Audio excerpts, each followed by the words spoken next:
This is an ABP Life podcast. गाड़ी वाला आया घर से कचरा निकाल, गाड़ी वाला आया घर से कचरा निकाल, गाड़ी वाला आया घर से कचरा निकाल, गाड़ी वाला आया घर से कचरा निकाल. Man, oh man, what a song. Gets me hooked every time I hear this. Although my friends think this song defines my spirit, my personality. But am I a kachra? Anyway, speaking of kachra, Indore has been declared the cleanliest city in India for the 6th consecutive time. The Union government's Swachh Survekshan survey released its results on 1st October, and Indore, which was at the 25th spot back in 2016, has climbed up the ladder to become the cleanliest city of India for straight 6 times in a row. Indore also emerged as India's first ever 7-star garbage-free city. Indore's journey from 25th spot to 1st has been quite a ride. So what is Indore doing right to be tagged as the cleanliest city in India? How are they doing it? And how should people like you and me take cognizance of the surrounding around us? Let's decode all of this today. Also, the founder and CEO of Waste Management Corporation, Mr. Omendra Srivastava, joins us on the show today to give us a clear-cut take on kachra. So welcome to Clear Cut, only on ABP Live podcast. This is your newsman Rudrashis, and today let's talk about the cleanliest city of India, Indore. So, with a population of around 35 lakh, Indore produces approx 1,900 tons of waste every day, 1,200 tons of dry waste, and 700 tons of wet waste. Now in 2015, the Indore Municipal Corporation had started a small exercise, door-to-door waste collection in only 2 wards. This small cleanliness drive was a huge success, and soon the door-to-door drive was in full swing throughout the city. The Indore Municipal Corporation yielded great results by this drive in 2016, and today the 1,900 crore urban waste helps the Indore generate crores of rupees. Yes, you heard that right. Crores from kachra. This waste also helps Indore run its buses. Now, the IMC segregates the dry and wet waste in 6 categories, namely wet, electronics, plastics, non-plastic, biomedical, and hazardous. It'll be surprising for you to know that Indore is a garbage bin free city. Yes, surprise bombs after surprise bombs. So basically, IMC has 850 vehicles that collects waste from households and commercial establishments. Now these vehicles have different compartments for different kinds of waste. For instance, the peels of vegetables go into a different category and a sanitary napkin goes into another. The segregation at the initial stage is a huge help in the processing of the waste. The sanitary workers work around the clock. IMC has around 8,500 sanitary workers who work in 3 shifts. Now, the showstopper of Indore's stellar achievement is the Bio-CNG plant. Now, Indore's Bio-CNG plant works on the wet waste accumulated from the city. According to the IMC, it is Asia's largest such facility. This plant was inaugurated by Prime Minister Narendra Modi on 19th February this year, which is worth rupees 150 crore. This plant can generate 17,000 to 18,000 kg of Bio-CNG and almost 10 tons of organic manure. This helps around 150 buses in the city to run on Bio-CNG.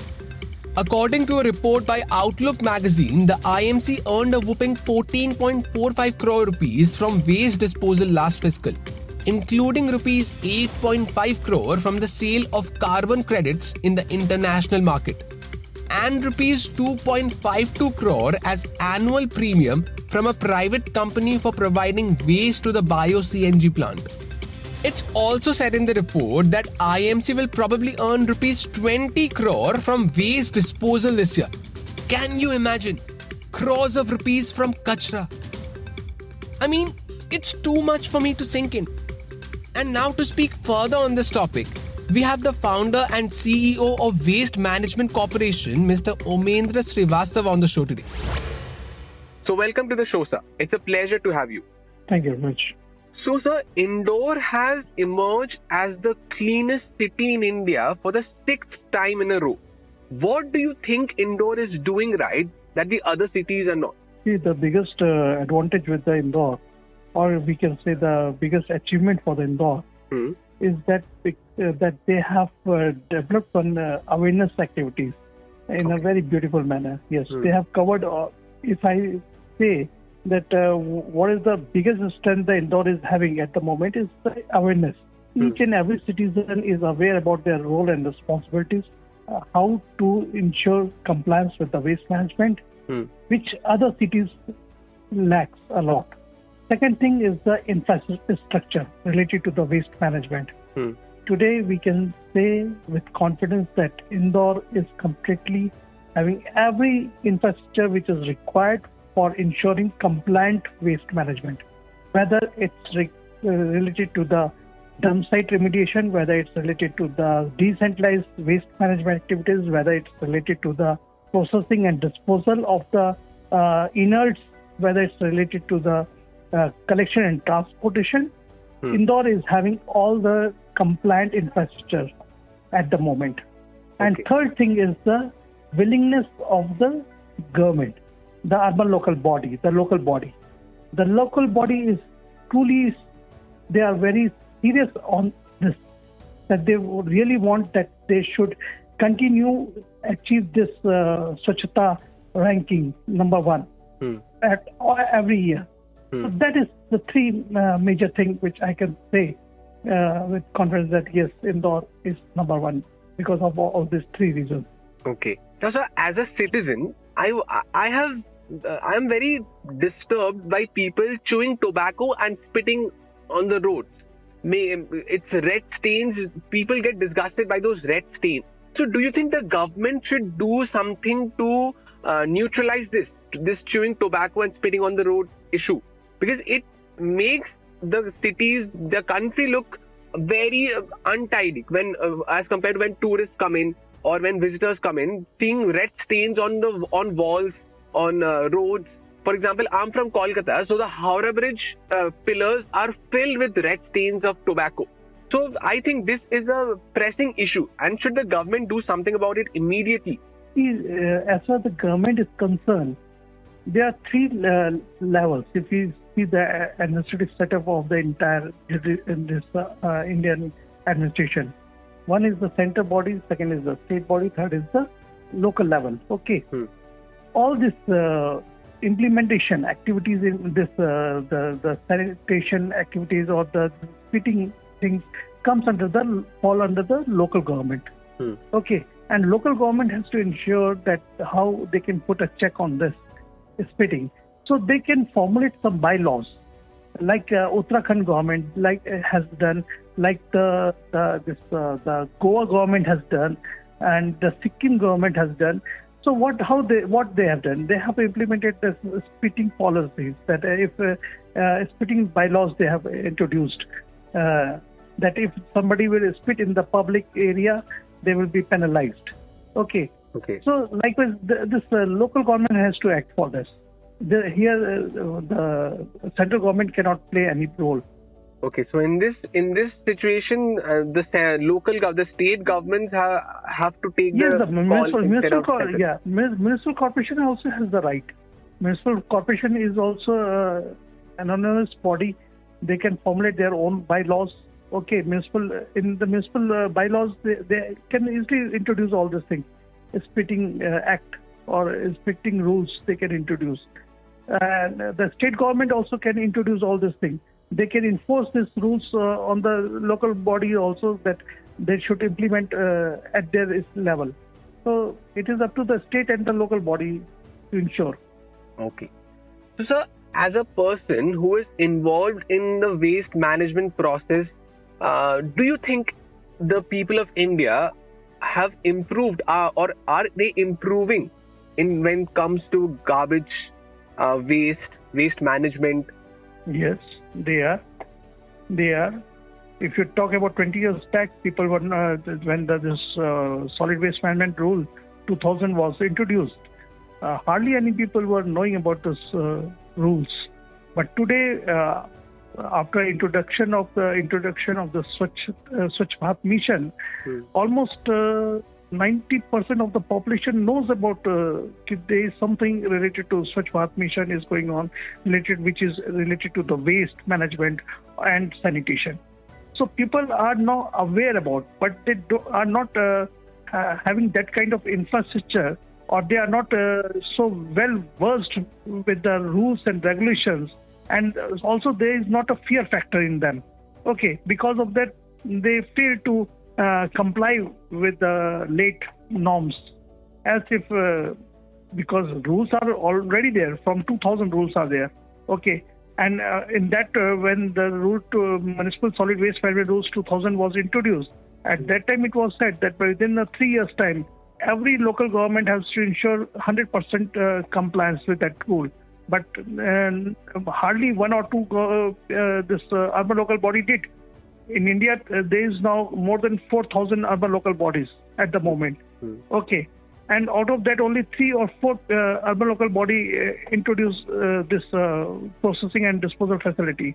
Then the central government introduced another this mission, which was called as a Jawaharlal Nehru Urban JNURM, what we call it, mission. They introduced that mission, which was equivalent to like Swachh Bharat mission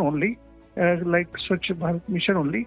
And in that mission, the central government contributed 100% of the capex, but that things was also not implemented. Many urban local bodies did created the facilities, but that facilities were not utilized in the manner it should be. And then what happened later on? After 3-4 years, that became condemned because it was not used. And again, the government has to incur more revenues. They have to incur more expenses just to get something implemented in order to keep the process moving, keep the waste process ensured because of the fear of the NGT norms. So this is all, I think, but today we can say, yes, that people are now aware about this Swachh Bharat mission, they are aware about waste management, they are aware about sanitation, but the fear factor is still lacking in public. Because of this, you don't find compliances everywhere. Exactly. And sir, since this is a festive season, it's Durga Puja, and now soon we are going to have Diwali. So I've noticed that in the festive season, people come out, they celebrate, they roam around the cities, and that's the time when most amount of garbage is thrown on the street. So how do you want to make the people aware about that? How do you want to make the people know that this is wrong? People may do it unconsciously as well. They just eat something and just throw the wrapper on the road. And coming from Kolkata during the Durga Pujas, after the Durga Pujas basically, the streets are filled with plastic waste especially. So how do we promote that this is wrong, this has to stop, and this is for the greater good? As I said, the fear factor has to be inculcated here. When you enter in Delhi, you cannot drive the motorcycle without a helmet. Okay. Similarly, you cannot drive a car without putting the seat belt because the fear is there. Okay. So, as you said, your question is your answer only. People are not having fear about the rules and regulations, and also they are not getting that kind of infrastructure where they can place this thing. Because if the idol which they have to immerse in the river, so they have to provide some scientific kind of banks, river banks, where they can immerse that idols of the Durga. Okay, and if you don't provide those things, then what the public will do? Public will go with the emotions. Okay, so you have to create an infrastructure for the public, and secondly, simultaneously you have to implement the rules effectively. You have to enforce the rule. You have to put some heavy penalties. In like Noida, we implemented severe penalties on this bulk waste generators. We put severe penalties on the people who are using the plastics, and because of that, things have stopped. And similar things has to be implemented there also. Because if their fear is not, कहते हैं ना, बिना डर के प्रेम भी नहीं होता, भय बिन पीप ना जागे गोसाई. Similar is the thing. Exactly. तो भय आपको रखना पड़ेगा. Exactly. And so my last question. So Indore is the cleanest city in India right now. So according to you, which cities do you think needs to work more to achieve this? Or is the least cleanest cities in India right now? I think the place where you are sitting at the moment. Actually, I'm sitting at Noida, but you're sitting in Noida, but you're talking about the Kolkata. Yes, I am from Kolkata.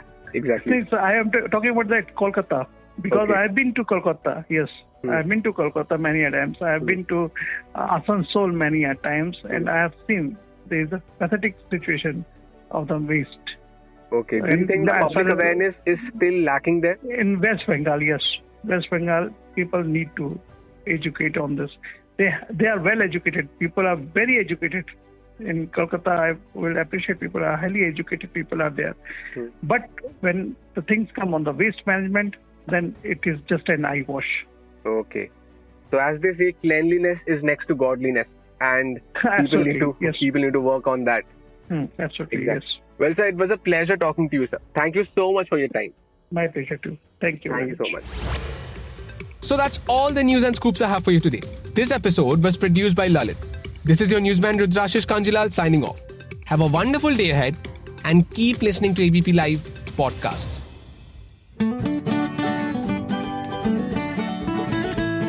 This is an ABP Live podcast.